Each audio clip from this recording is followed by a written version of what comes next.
Welcome to Pulse Check, Wisconsin.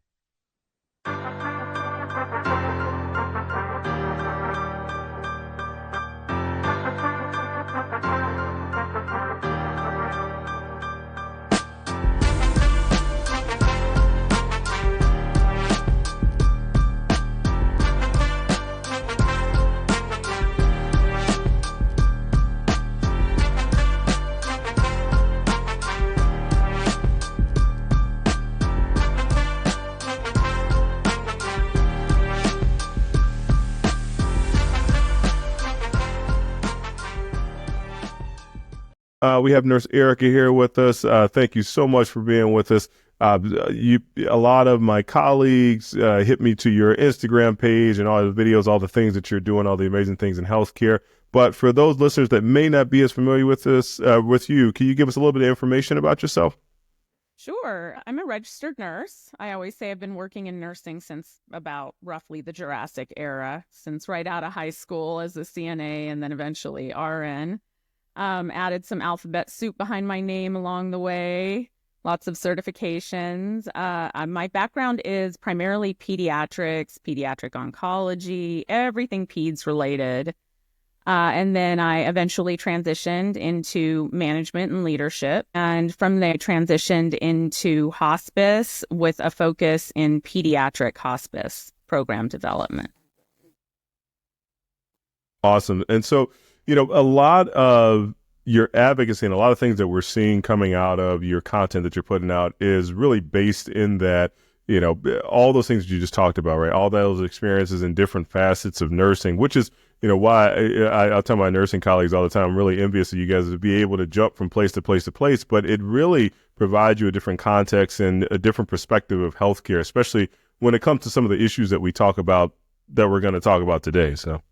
Yeah, absolutely. So one of the we talked about before we came on, one of the things that I really became knowledgeable about your work and your content was about an incident that we had here in the state of Wisconsin, one of our hospitals in Menominee Falls, where unfortunately it was a nurse and a staff member that was assaulted by a patient, not even a patient, it was a patient visitor at that time. And a lot of the content that I saw from you out from that time was just about your call to action for things that we need to do with healthcare worker related violence. Why do you think violence against healthcare workers is so prevalent in your experience as a nurse? That's a great question. The obvious answer is that patients and their families are dealing with the unbelievable, right? The unimaginable, and the stress level is through the roof. And, nurses, because I see everything through a nursing lens, of course, we are the ones that are there primarily at the bedside disproportionately more than any of the other healthcare workers. And so we bear the brunt of that. Certainly COVID did not help this situation. Mm-hmm. I think there remains now still a lot of animosity from certain parts of the public that think we were out to get them, that we were forcing a vaccine on them, that it's our fault that they couldn't come and be with their loved one, end of life, all these things. We have really been villainized since the pandemic, and that unfortunately persists. Yeah. I always joke with some of my colleagues and say, wasn't it a good week when we were heroes, the healthcare workers, right? That was a great week. What happened? It was a great week, man. We got free pizza. It was good, man. It was life right? was good. They were banging pots and pans. It was lovely. Exactly right. And you're exactly right. That is kind of when I felt that exponential growth, and even my own personal experiences with healthcare violence and patient interactions. Unfortunately, especially the pandemic was very politicized. And, a lot of sentiments came out of that. And even to this day, we get told by some patients, I had a patient interaction the other day that said, how much are you getting paid every time you diagnose me with COVID or with flu? Right. And it's like, I don't know how you can get through with that, through to that. So, yeah. Yeah. There's a certain level of ignorance you're never going to overcome. One of the things so a lot of these questions were brought up by colleagues of mine, and I asked them to send in questions because, they're, like I said, we're all huge fans of yours, and they wanted to ask, directly to the source. Just for some of our listeners here, what are some of the most common types of violence that nurses experience and healthcare workers experience in the workplace?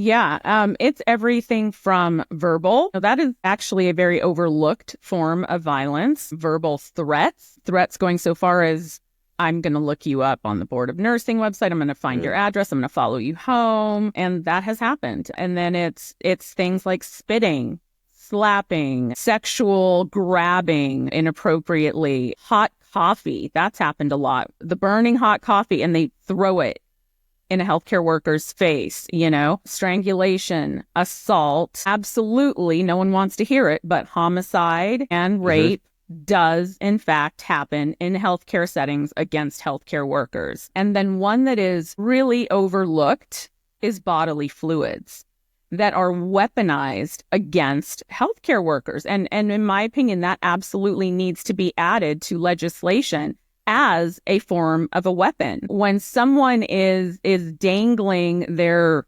urinal, whatever it may be, any type of bodily fluid in front of you, and they may or may not have some sort of a, bloodborne disease that we could contract, and they are actively like threatening to throw it on us and do. That's a weapon. But yeah, homicide, rape, one of the worst cases I ever covered had to do with a nurse being raped in the hospital. And, these are the things that it really hits home when I have these conversations with people who don't work in healthcare like we do and don't see it as often as we do. But if you remove the hospital from these situations, right? Like if you were out at McDonald's or out at a restaurant or out at the mall and someone did these things to you, somebody threw a bodily fluid on you, that would, in some cases, if they were, if they had a communicable disease, that's bioterrorism, right? Like these are things that would be covered under the law. But like you said, these are things that kind of are under the shroud of secrecy and everything else and dismissance in the hospital setting. Yeah, I mean, think about just flying on a plane. If you were to do just a fraction of any of this, or even the threat of doing any of this, immediately you would be kicked off the plane, you would be arrested, right? Literally in every other setting, profession, anything, there are more protections than in healthcare. You go to the library and you go through a metal detector often, to a show without Disneyland, the happiest place on earth, has metal detectors, right? But we Mickey don't. Ain't playing. Mickey ain't playing out there. Good. And he shouldn't. One of the things that we talk about all the time, because I have practiced long enough now that I've seen the entirety of some nurses' careers. And unfortunately, in some cases, it's from the start to the end of that career because of, some of the things that we talked about here, some of the stressors outside of kind of the administrative or even the burnout from the psychological aspect of carrying these burdens of all the things that you're seeing, but also because of this workplace violence. How has the rise of violence in the workplace in healthcare impacted nurse retention and burnout in your estimation? Yeah, well, let's start with the term burnout, because we're not burned out necessarily. We are exploited, especially as nurses. Burnout implies that it's our fault, that we have some sort of, responsibility in that, right? Nurses leaving the profession, for example, when you talk about retention, that's just us finally having healthy boundaries. And it's taken us generations to get to this point. What other profession would you criticize for having healthy boundaries? None. Moral injury. Okay. No one talks about that, or they don't talk about it enough. But the fact is that when you suffer from moral injury long enough, it greatly diminishes your ability to be compassionate, right? Towards our patients, towards each other. Last time I checked, I believe the stat was 1 in 18 new nurses contemplate suicide their first year. Oh my gosh. And a big part of that is workplace violence. It's not all about work, but a big part of it is. And I don't know if you recall or if you had a chance to read A Letter to My Abuser, written by an ED nurse a couple years ago, Tristan Kate Smith, who sadly took her own life and left behind a very well-written letter from a nurse's perspective. And one of the big components of it was workplace violence and how hospitals and employees simply won't do anything to protect us. Yeah, and it's sad, like you said, it's an entire generation that is affected. And even if you get out of the nursing profession, a lot of folks don't understand that this is something that you're going to carry with you for a lifetime. This is PTSD, right? We'll call it what Correct. it is, right? Correct. And if this was an interpersonal relationship, this would be an abusive relationship in some instances. Some of the situations that you're being placed in. Lots of correlations there. We have kids together. I have to do it for the patients. Mm-hmm. He didn't mean it. The hospital cares about me. Once I get a plan in place, then I'll leave. Well, I need this job. It's really the same thing when you think about it. And it's interesting. We had a doctor on at the very beginning of the second season, Dr. Jane Morgan. She's a cardiologist out of Atlanta, and she spoke to some of that similar thought process in physicians, specifically in African-American physicians as well, when she talked about, you're staying in it, but maybe you're staying in it too long, right? Because what are the patients going to do without me? What was the community going to do without me here? And then you stay in a bad situation too long, and to the point where you get, an incident like this that occurs. And again, it just has downstream effects with your work life, with your interpersonal life, and then in going forward too, right? Yeah, very true. So one of the things that I recently spoke to a colleague about, who I witnessed an incident that occurred with them, was reporting. Right. As we know, it's been publicized recently. There's a lot of federal statutes and there's state by state statutes on the books now for healthcare worker violence and some of the punishments that are associated with patients who will perpetrate this. What are some of the barriers, and are there any barriers? Because you and I both know there are, but for our listeners, are there any barriers for reporting incidences of violence, and how can those be addressed? Definitely. I will say the biggest barrier from a nursing perspective is retaliation. You are almost guaranteed, there's some outliers, there's some good employers, but by and large, you are almost guaranteed to, if you do report things, to be the victim of victim blaming and or retaliation from your job.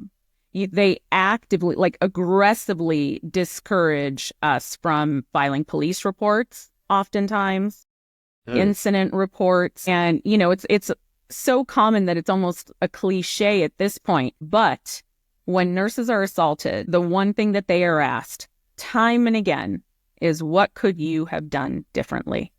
That's the epitome of victim blaming, right? So I challenge not just nurses, but all healthcare workers. When you are asked that, flip the script, flip the table on them and say, what could you have done differently to protect your staff? What could you have done differently to provide the safe working conditions that you're required to do? Yeah. And it same way, right? Like we had on a group of SANE nurses that came on and talked about some of the resources that were available in Milwaukee. And one of the things that they talked about was when they initially speak to a patient who has had this assault or has had this trauma, they create the feel of, this is not your fault. Right? Like you did nothing to deserve this. How can we move forward to help get you out? Right. And so it's the contrast of that, like you said, I have heard that personally in instances where I've been assaulted in the past, and, that you're right on. And by saying, that whole ideology is flipped. Yeah. Yeah. It really is pervasive. The retaliation. So often, if you, for example, are injured, you need to take time off.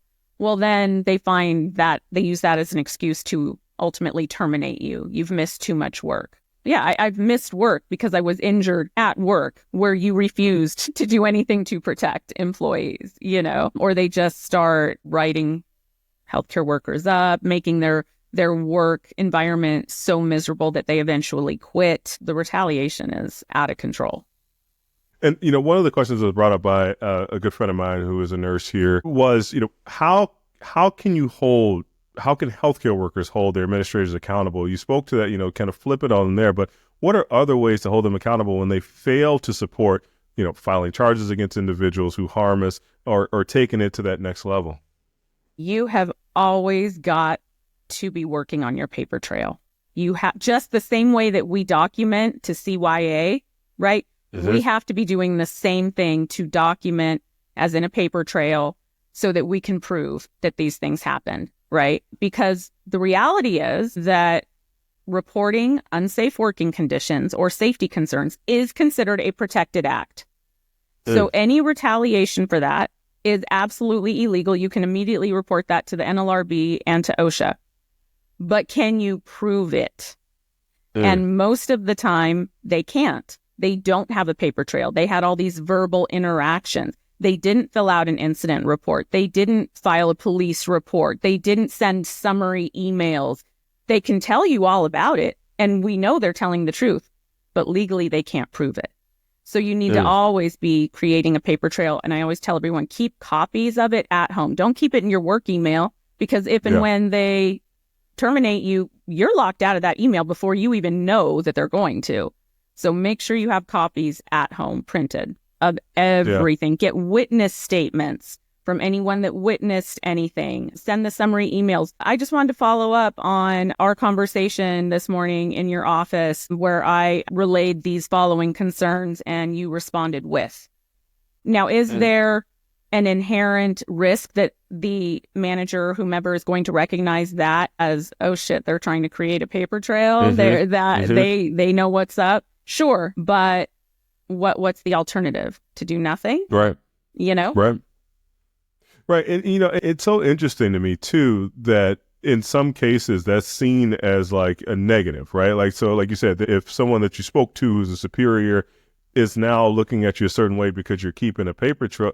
I mean, if you get assaulted on the street, a police officer is going to file a report. They got a stack of paperwork this heavy, right? So I don't understand like that disconnect. Like you said, I've been through it. I've had friends of mine that have been through it as well. But it is that disconnect between administrators and those individuals who are in charge of taking it to the next step. But you got to protect, like you said, you got to cover your ass, CYA, right? You got to protect yourself, and you have to be your own advocate in those situations. Yeah, absolutely. How can nurses protect themselves from that retaliation when they're speaking out against those unsafe work environments? It really does come down to the paper trail. Again, you have to be able to prove it, And people think that retaliation only is like termination. Like I was assaulted and then no. If you look it up, the retaliation takes numerous forms. And this is spelled out in federal legislation, so it can be a change in schedule. Suddenly you're switched to night shift. Suddenly you're no longer given your charge nurse positions with the differential. Suddenly you are being scrutinized for your time and attendance when you never were before. It can take all manner of different forms, but you have to be able to prove it. Do a timeline. If you think you're being retaliated against, do a bare bones timeline. This date, I was assaulted. This date, I reported it. This date, 2 weeks later, called to HR. This date, 1 week following, put on performance improvement plan. This date, 1 month later, terminated. Show the trajectory with the bare bones outline.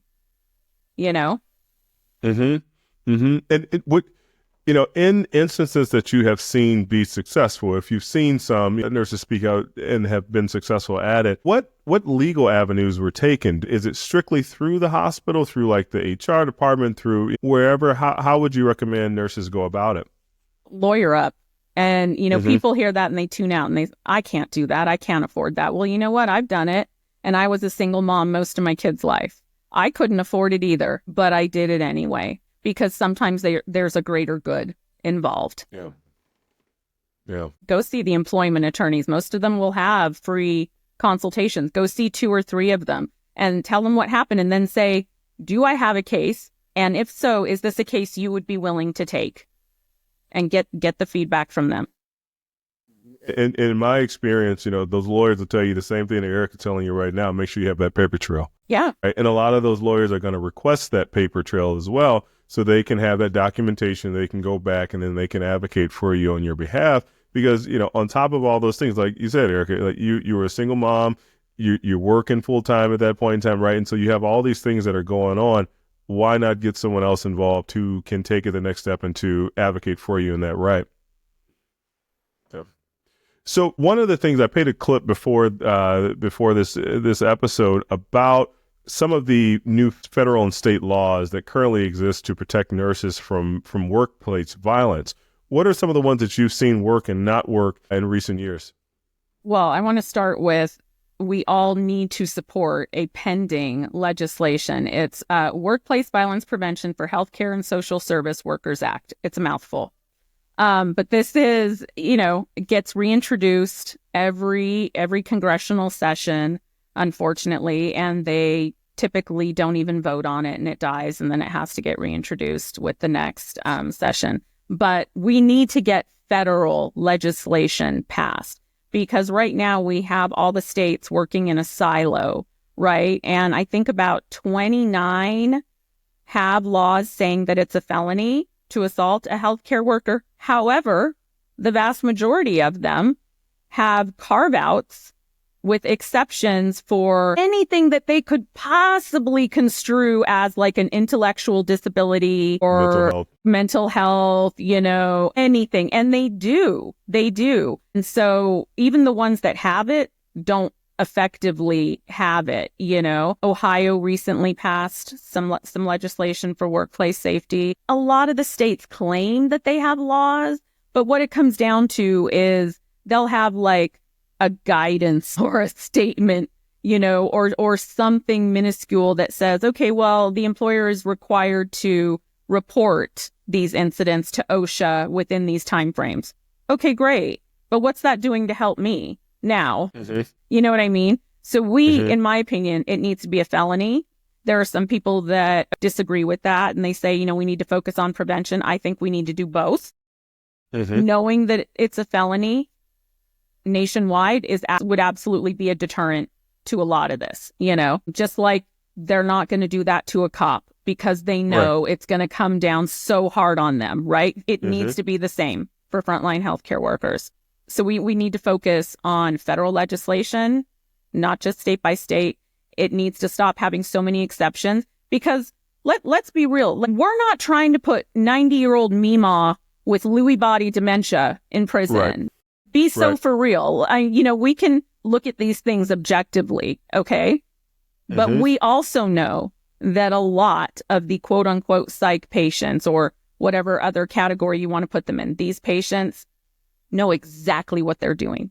And just because you have a mental health diagnosis does not automatically negate you from knowing right and wrong. I mean, I have personally looked in the eyes of someone before they assault a healthcare worker, and they intentionally did it, and they knew what they were doing, regardless of their diagnosis, And like you said, if it happened to a police officer, that mental health ringer doesn't come into play. I can tell you, and there's Eric probably in the same situation. I can tell you, when I've done medical clearances for patients, a good number of those patients that come into the department who are under police custody have some form of mental health disorder. I have seen them personally. I can tell you from their charts, and it should not have that exception in those cases, because it's not going to deter it in the future. It's going to continue to happen. Yeah, and we need district attorneys that are willing to prosecute these cases, because that's one of the big excuses that healthcare workers have for not reporting it, is they've all heard stories of another healthcare worker that has reported it, and then they drop the charges. Well, that's a fight we need to fight, but you still need to do your part. We cannot control what a DA decides to do, but we can report it. We can create the tracking mechanism to show that this, community hospital A has had a disproportionate amount of acts of violence against its employees in the last year, whatever. It makes it trackable. We can quantify it, right? We can only control what we can control. So file those police reports. It is your right, regardless of what they tell you, and regardless of what a district attorney's office may or may not do. And another big excuse that we have is sometimes they require you to put your home address on a police report. And then the fear is that this violent person is going to come after you, and that there has been cases of that. List your work address, list the hospital address, the employer's address. It's not that hard, And I would take it a step forward and say, like any medical documentation, like for your licensing, et cetera, if they allow you to list your hospital location, definitely do that. Yeah. There are some state boards of nursing that require that your address be listed publicly, which is insane, right? Absolutely insane. And then you couple that with the quote unquote Cures Act, where they claim that we're required to have our last name on our badge, which we're really not, but they try to enforce that. And so it's so easy. You have the full name, you go to the Board of Nursing website, you find their home address. Like, it's the easiest thing in the world. Those states, if you live in one of those states, please get a P.O. box. Please get a P.O. box. Do not have your home address listed anywhere. Absolutely. So let's turn it on the hospital's time now, right? So let's say if there are laws on the books right now to protect us, are there any specific laws that require now the hospitals to implement violence prevention programs for nurses? Not really. The federal legislation that I mentioned earlier would mandate across the nation that healthcare employers have and implement workplace violence prevention plans, and they would be accountable to federal OSHA for that. So again, right now it's kind of state by state. Some states do a little more than others, but in general, it's weak. It's weak. Yeah. And I don't know, you probably got the same module, Erica. We've gotten them probably every year since my residency, right? How to de-escalate a situation, what parameters to take, what steps to take if somebody's assaulted. You mean those aren't effective enough, Erica? That's what you're telling us? Yeah. And when the most egregious thing is after there is an incident and someone's injured, then they will assign extra health stream modules or whatever. Yeah. Like it's almost a punishment. Those are not doing, first of all, we're clicking through it because we don't have time to do it. So no one's reading it. We got to see patients. Like, let's be real, But that is almost another form of victim blaming, because then they can come back to you and say, well, did you use your CPI training? Did you use your de-escalation techniques that we provided to you as an organization? It's a way to put the blame on the healthcare worker. Yeah. One of the things that is a question that came up from one of my nurse friends from like residency, and she's been a nurse for about 15 years now. And, she had a situation that she went through where she was attacked and went through the avenues and felt as though she was being, again, victim blamed in the situation. And that even for speaking up, that her job was on the line in that case, right?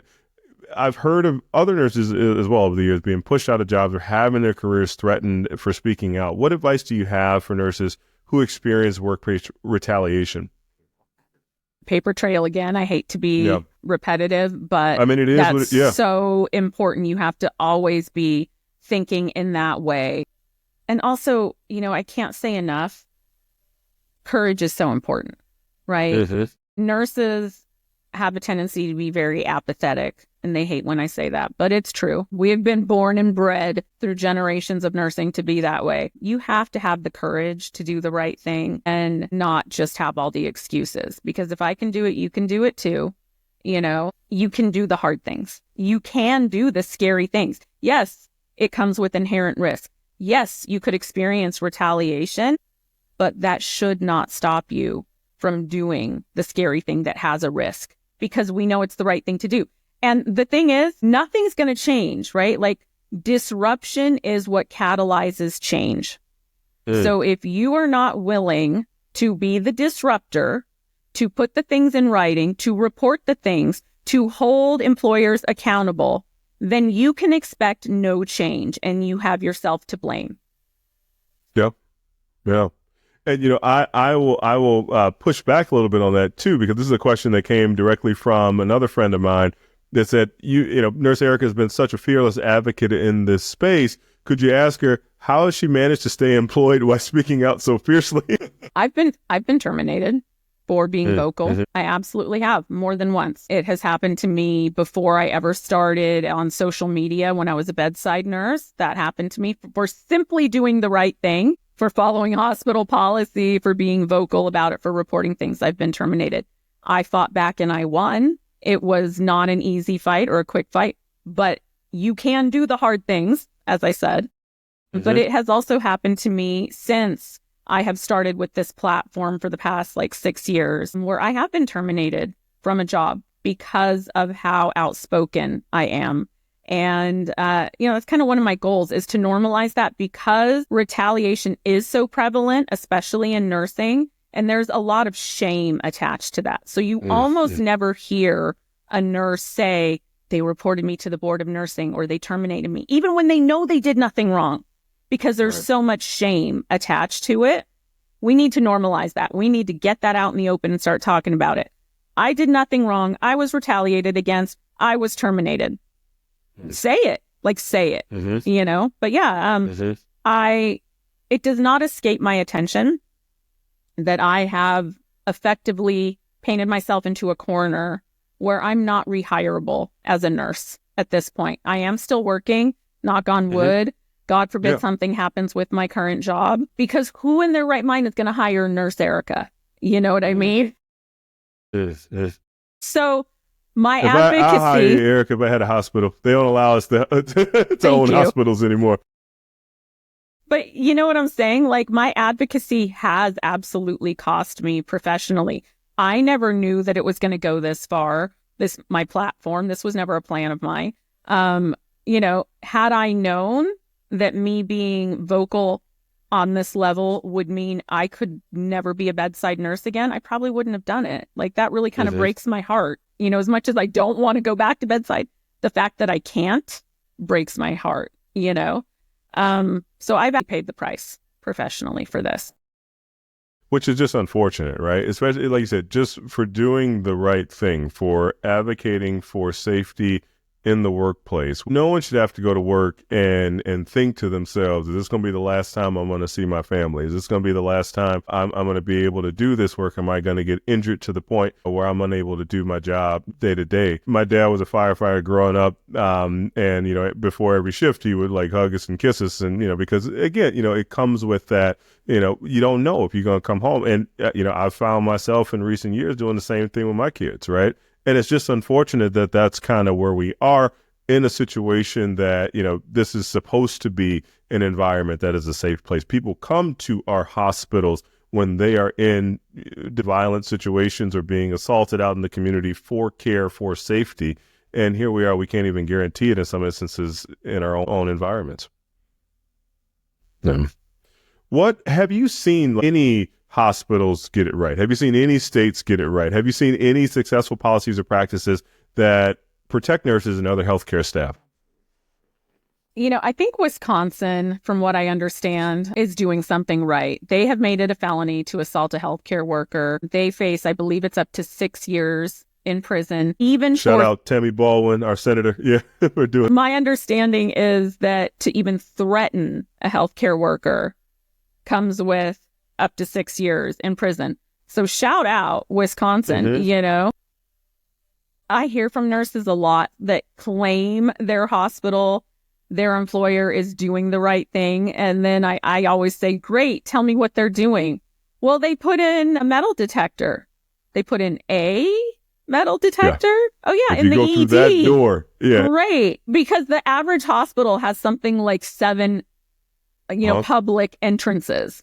So what good is that one in the ED doing? It's not, right. Don't come and tell me that your employer is doing the right thing unless you can tell me that there is a metal detector that is manned 24/7 at every single public entrance, right? Don't tell me your employer is doing the right thing unless you can tell me that you have armed security at your facility that are allowed to touch patients, because believe it or not, there's a lot of places that have ridiculous policies preventing public safety or security from even physically touching the patient. They're useless.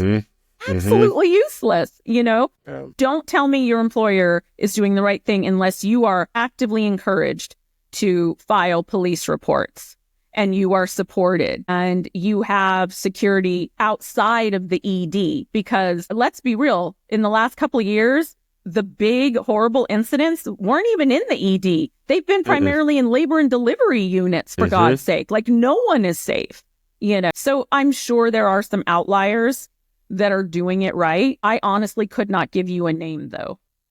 Yeah, that's fair. And that's fair. And, like you said, it boggles the mind that some of these environments, especially, like you said, when we have such lax in some states parameters around patients and them coming to the hospital and being able to essentially do whatever they want in some cases, right? If you go to, let's say a lock facility, if you go to a prison, right, where it is expected that, there's going to be a fully maximum security effort. If you go to the police station, there's going to be metal detectors. If you go to a lot of these places, even if you go, I went to Costco the other day, it was a metal detector at Costco. Right. So it's like, why aren't we carrying through? And some of it has to do with like the Press Ganey, and we can go an hour, and a half about that conversation. And about for our listeners is more so kind of the evaluations that you do when you go to the hospital. How do you like your experience? Da, da, da, da. But at the same time, not only the healthcare providers are going to be affected by these violent attacks. I prevented patients in the past from being assaulted by other patients. Right. And so this affects all of us in that environment. So why not make it safer for all of us? I'm glad you brought up prison. It's interesting that across the board, correctional nurses will say that they felt safer in prison than they did in any other nursing job and setting. Imagine you are dealing with murderers, rapists all day, every day. They're all around you. And you felt safer in prison because there were armed guards that you knew would protect you, weren't discouraged from protecting you, right? That, I think, speaks volumes. And to that point, every nurse that I know that has had, some of the most vicious assaults that I've seen, the majority of them went to, the prison setting. The majority of them went to, those locations because of that protection aspect. And after kind of working through it, to the point where they felt as though they were strong enough mentally to go back to those situations, is kind of where they're landed. One of the questions that came in, as we know from the pandemic, there was an upsurge in travel nursing. A lot of contracts were taken by folks who were like, I'm going to go to a rural location and practice. For nurses who travel or work at different hospitals, how can they still be proactive in advocating for better protections? Research the place before you go, first of all, right? See if it's, a place that maybe has a nursing union. Or do they have metal detectors? It's so easy to find out information these days because there's travel nurse groups on Facebook all over the place. You can just type the question in. Has anyone worked at this specific place? Tell me. And they'll tell you. And they'll tell you the good, the bad, and the ugly. Yeah. They will tell you, but also travel nurses are such a great resource to full-time staff because a lot of places, there are staff that have only ever worked there, or they have only ever worked in that city or state, and they suffer under the delusion that that's just the way it is everywhere, or they don't have a basis of comparison. They don't know what they don't know. So when a travel nurse comes in and they can say from their vast experience and traveling around the country, this is not okay. Like this whatever they're doing here would not fly anywhere else that I've worked. That's valuable, impart that wisdom to the non-travelers.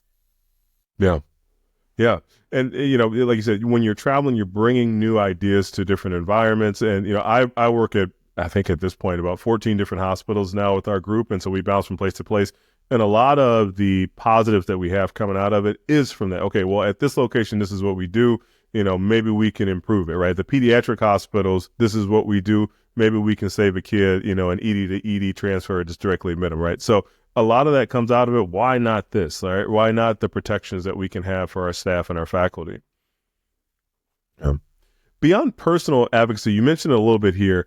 What else can healthcare workers do to push for real political change on this issue? You mentioned that bill there. How can some of our workers support those efforts or other efforts in going forward? Yeah, well, supporting that bill is not as simple as calling your representative once. I think that's people suffer under that delusion. Well, I sent an email. Great. Okay. The intern read it. That got put in the trash. You need to keep doing it. Like put a reminder in your calendar once a week. Hit send that email. Call out, tag your representatives on social media. They're all on the different social medias. At them and say, Representative Smith, why have you not signed on to support bill number ... Call them out. You can make appointments and go meet with your representatives. Go there. Tell them the really horrific stories. We all have one, you know, put it in layman's terms. Tell them how bad it is. Make it real. Paint the picture for them, you know. Send the email. Send them the snail mail. You can text them even. Make the appointments. At them on social media. And get everyone you know to do the same thing. And here's what I always tell people. You end it with, if you fail to support this legislation, myself and my friends and family will not support you in any and all future election campaigns, because that's what they care about. Let's be real, you know? So you do that. But also, we need the public to get involved. You know, the public, despite like all of my work, remains vastly unaware that workplace violence is even a thing for healthcare workers. You know, I had someone doing some work on my house a couple weeks ago, and he said, "What do you do?" And I said, "Well, you know, I do a little advocacy and talk about violence against nurses and help." And he's like, did that happen? Yes, it happens. And it's so frustrating. But, you know, the media doesn't report on it. The only time you hear anything in the media is if there's like a really horrific attack, like the two we had recently in Florida and Pennsylvania, UPMC. Those you kind of heard a little bit about because they were so big and so awful that they couldn't not report on it, you know? But they never talk about the bigger picture. They present it as this is an isolated incident. It's not isolated. Over 80% of nurses report experiencing workplace violence in the past year. 73% of all non-fatal workplace violence is in healthcare. And every year, nurses will report increased workplace violence from the year before, right? Like the national average is something like 57 incidents of violence against healthcare workers per day. And those are only the ones that report it. It's probably quadruple that, you know? And we also know that the public are victims of this too. It's not just the healthcare workers, right? There are tons of examples of patients and or their families and visitors becoming the victims of the violent attack in the hospital just for being there. You're not safe when you go in a hospital, and no one wants me to say that or hear that. You are not safe in a hospital. You are not safe in a nursing home. That is the reality. And until the public gets involved, because legislators really see, especially nurses, as like whiny, you know, their nurses are complaining again. We need the public to get involved and put the same pressure on our representatives to do the right thing, on our local hospitals and facilities to have basic security measures in place. Yeah, and you're absolutely right? Like these folks who are representatives, you know, Eric and I both, we do a lot of advocacy work, and I can tell you how tangible these folks are. Even at the highest levels, you'll be surprised if you are adamant, if you are making noise, if you and your community, because it's not just going to be one person that's going to do this in order to get across the finish line. We all need to work together, both healthcare and folks in the community, to make sure that we're pushing forward and putting that pressure on our elected officials, who are then subsequently going to put the pressure on the hospital systems to get their act together and make sure that it's safe for not only us, but for our patients as well. Yeah, absolutely. So, Nurse Eric, tell us about your organization and I saw you had an Etsy shop too. I'm going to order some stuff. I'm an Etsy fan. Tell me about your efforts in that respect. So 3 years ago, in the wake of the double homicide of a nurse and a social worker at Methodist Dallas Hospital, in the immediate aftermath of that, myself and a good friend of mine, Matthew, another nurse, created this red and black awareness ribbon, red and black being the colors that denote homicide. And so it was just this little thing we created. Hey, healthcare workers, go out, go to your fabric store, whatever, your craft store, get some red and black ribbon, pin it on. This serves a purpose, a couple of purposes. One, it's like a silent protest, right? Imagine you are the C-suite and you're walking through the halls and you notice every single one of the employees is wearing some sort of red and black ribbon. That makes a statement, you know, that we're not going to tolerate this. We demand that you provide the basic security measures that you're obligated to provide. But also it creates an opportunity for conversations, right? So maybe you're a patient or a family member and you notice everyone's wearing these red and black ribbons. Eventually you're going to ask, what is that? What does that mean? Why is everybody wearing that? Oh, well, actually, it is to promote awareness of violence against healthcare workers. Violence against healthcare workers, that's a thing? Oh, yeah.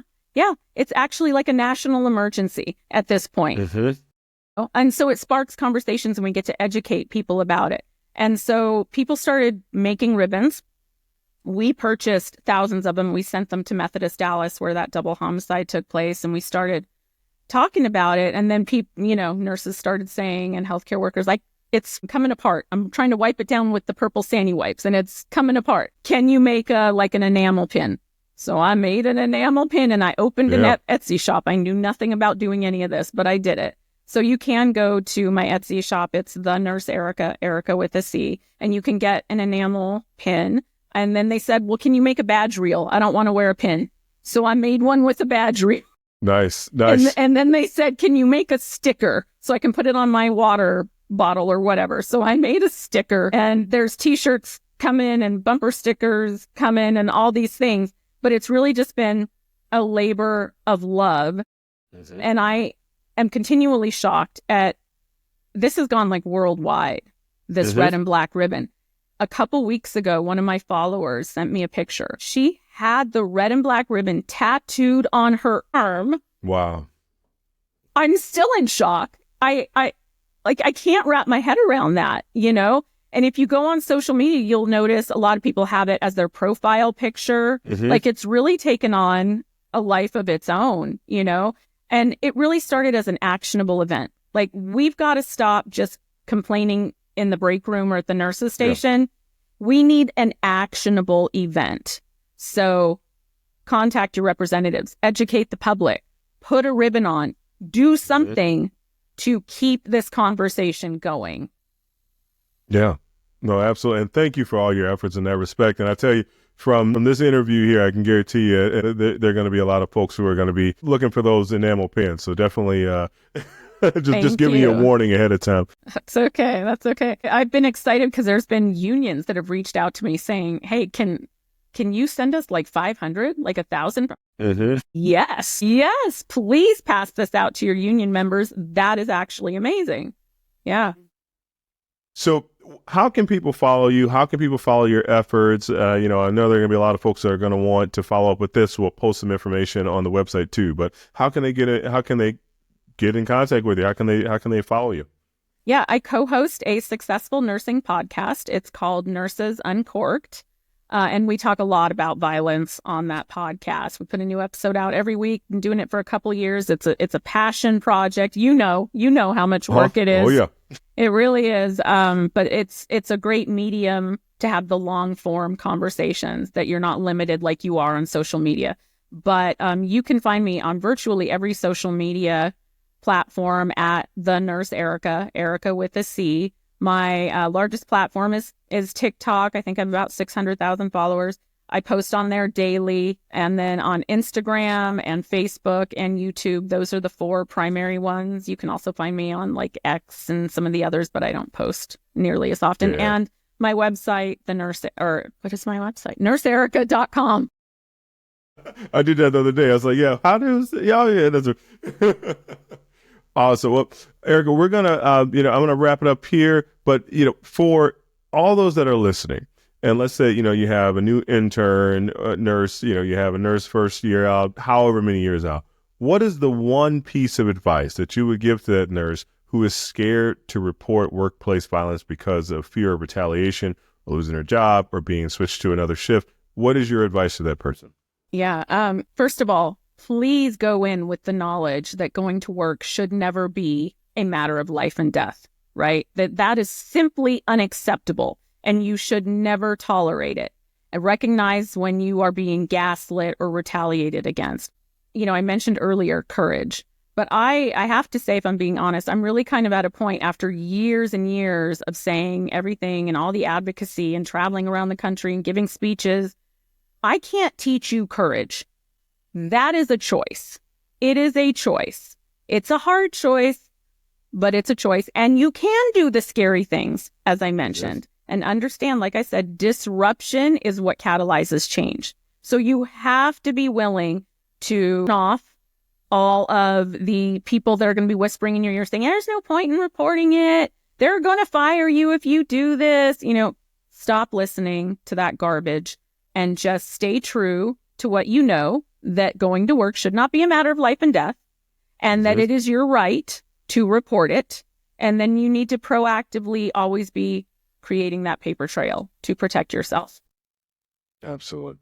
Well, Erica, thank you so much for making the time today. For everyone out there, we will post all the information for Nurse Erica, or Etsy shop, all the information about the bill that we're supporting here too. And thank you for all you do. Hopefully we'll be in contact in the future.